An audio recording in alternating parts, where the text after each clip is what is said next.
नमस्कार, public news देख रहे हैं आप। कांग्रेस के नेता राहुल गांधी की चिंता कम नहीं हो रही है। हर तरफ से राहुल गांधी की मुश्किलें बढ़ गई है।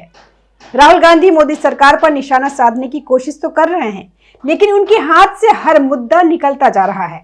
वहीं ब्रिटिश नागरिकता मामले को लेकर भी राहुल गांधी की चिंता बढ़ गई है। एक बार फिर इस मामले में नया ट्विस्ट आ गया है। उत्तर प्रदेश की लखनऊ स्थित एमपी एमएलए कोर्ट से पहले उन्हें राहत मिली थी, लेकिन अब इसी मामले में इलाहाबाद हाई कोर्ट में नई कानूनी चुनौती सामने आई है। यह मामला अब एक नए चरण में प्रवेश कर चुका है और आने वाले दिनों में इसकी सुनवाई अहम मानी जा रही है।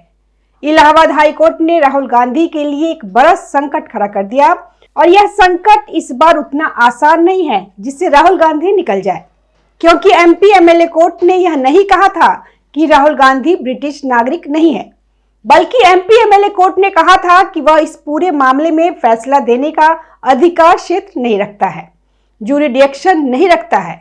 लेकिन अब इस मामले में 27 फरवरी को याचिकाकर्ता विघ्नेश ने इलाहाबाद हाई कोर्ट में चुनौती दी है। यह याचिका निचली अदालत द्वारा एफआईआर दर्ज कराने से इनकार किए जाने के आदेश के विरुद्ध दाखिल की गई है। इस पूरे सुनवाई को करीब 2 घंटे इलाहाबाद हाई कोर्ट के जज राजीव सिंह ने सुना और बाकायदा अगली तारीख भी दे दी। इस बीच ईडी का भी एंगल आ गया है। ईडी के भी स्टैंडिंग काउंसिल को समन जारी किया गया है, क्योंकि विघ्नेश को सितंबर 2025 में 9 तारीख को उन्हें ईडी ने भी बुलाया था और ईडी ने उनसे जानकारी ली थी, क्योंकि इस मामले में जो ट्रांजैक्शन का मामला आ रहा है, जो अनियमितताएं आ रही है, उसकी जांच ईडी कर रही है। क्योंकि जो आरोप लगे उसमें राहुल गांधी के लिए यह भी कहा गया कि उनके यूके में यानी कि ब्रिटेन में बायले बैंक में अकाउंट भी है और इस संबंध में ईडी ने भी अपनी जांच शुरू कर दी थी। 27 फरवरी 2024 को विघ्नेश ने इलाहाबाद हाई कोर्ट की सिंगल बेंच पर जाकर खुद बहस की सुनवाई की और इसकी जो पूरी सुनवाई हुई है वह करीब 2 घंटे हुई है। इस सुनवाई के दौरान उन्होंने एमपी एमएलए कोर्ट आलोक वर्मा के उस फैसले को चुनौती दी है, जिस फैसले में आलोक वर्मा ने यह कह दिया था कि इस तरह की याचिकाएं हमारे पास मत लाया करो, इस तरह की याचिकाएं गैर कानूनी होती है। यानी कि आलोक वर्मा ने तो कह दिया था कि आप गैर कानूनी काम कर रहे हैं। कौन गैर कानूनी काम कर रहा है? याचिकाकर्ता विघ्नेश शिशिर। और गैर कानूनी काम क्या था? गैर कानूनी काम यह था कि विघ्नेश ने वह तमाम सबूत पेश कर दिए थे अदालत में, जो इस बात को साबित करने के लिए पर्याप्त थे कि राहुल गांधी के पास भारतीय नागरिकता होने के साथ साथ ब्रिटेन की भी नागरिकता है। वो सबूत पेश कर दिए थे जो यह कहने के लिए पर्याप्त थे कि राहुल गांधी भारत की गोपनीय सूचना दूसरे देशों को देते हैं। राहुल गांधी के पास एक नहीं, 2 नहीं, बल्कि कई देशों के पासपोर्ट है। राहुल गांधी के भारत में तो संपत्ति है ही, राहुल की ब्रिटेन में भी संपत्ति है, जिसकी जानकारी वो भारत में नहीं देते।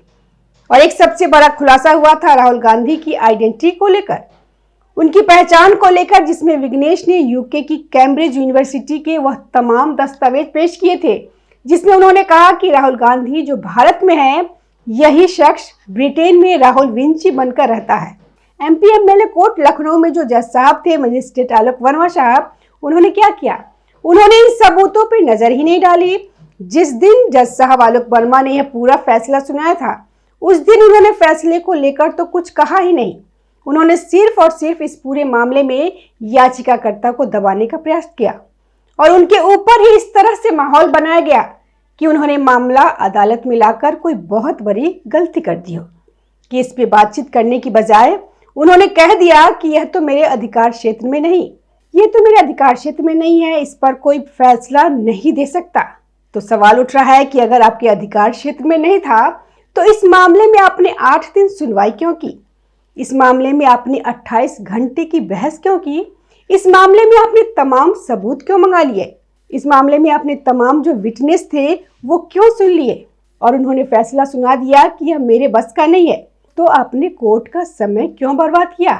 वही फैसला आने के बाद याचिकाकर्ता विघ्नेश शिशिर ने तत्काल इलाहाबाद हाई कोर्ट के चीफ जस्टिस को एक पत्र भी लिखा था। शिकायती पत्र और विजिलेंस को भी बाकायदा शिकायत दी थी और इस पूरी शिकायत में उन्होंने आलोक वर्मा पे सवाल उठाए थे। उन्होंने कहा था कि कहीं न कहीं इस फैसले में जो फैसला सुनाया गया है वह निष्पक्ष नहीं है, क्योंकि यह फैसला ही गैर कानूनी है। अदालत में जज साहब से यह कहा ही नहीं गया कि आप ब्रिटिश नागरिकता पर फैसला सुनाइए, जज साहब से यह कहा ही नहीं गया कि आप यह तय कीजिए कि राहुल गांधी ब्रिटिश नागरिक है कि भारतीय नागरिक, बल्कि जज साहब से सिर्फ इतनी दरख्वास्त की गई थी कि आप एफआईआर का निर्देश दे दीजिए, जांच हो जाएगी, सबूत इकट्ठा कर लिए जाएंगे, पुलिस फिर चार्जशीट पेश करेगी, फिर आपके पास ट्रायल होगा, फिर आप राहुल को भी बुलाइएगा, फिर आप उनके भी गवाही लीजिएगा और उन्हें फिर डिफेंड करना पड़ता है कि वह भारतीय नागरिक है या नहीं। लेकिन पूरे मामले को पलटा दिया गया।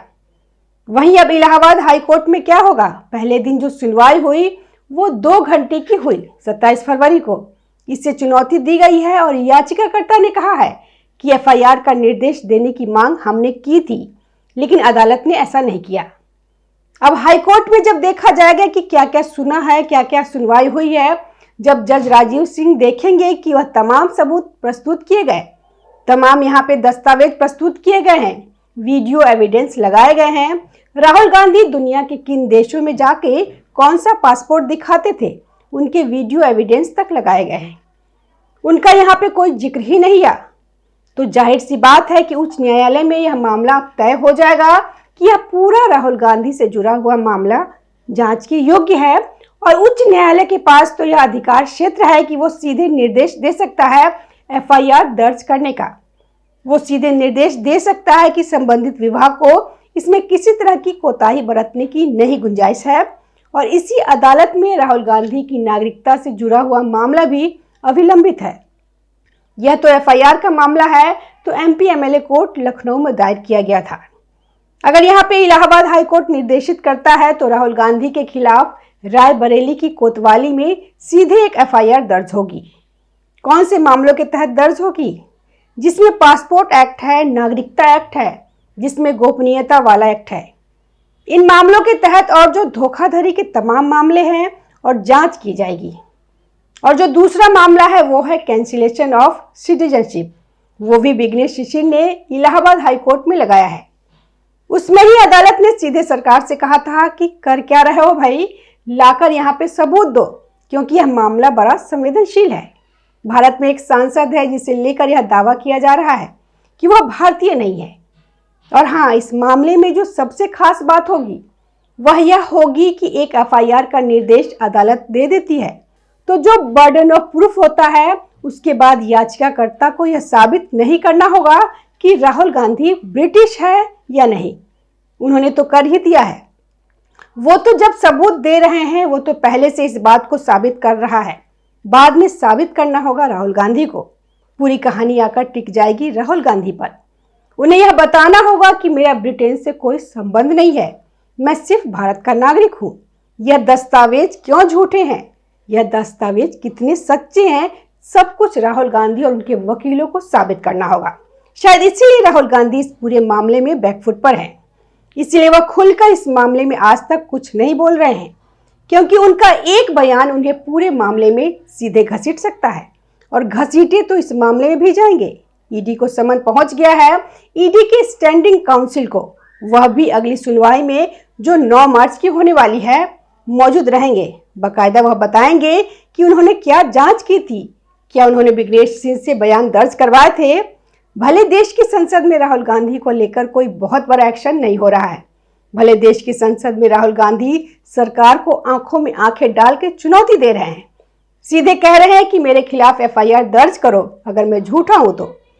लेकिन इस देश की अदालतों में आज भी उम्मीद जिंदा है कि अगर सबूत सच्चे हैं तो राहुल गांधी को इस बार इलाहाबाद उच्च न्यायालय से कोई नहीं बचा सकता। अब सभी की निगाहें इलाहाबाद हाई कोर्ट की अगली सुनवाई पर टिकी है। यदि अदालत एफआईआर दर्ज करने का निर्देश देती है तो संबंधित धाराओं जैसे पासपोर्ट एक्ट, नागरिकता अधिनियम और अन्य प्रासंगिक कानूनों के तहत जांच शुरू हो सकती है। फिलहाल इतना तय है कि यह मामला अभी समाप्त नहीं हुआ है।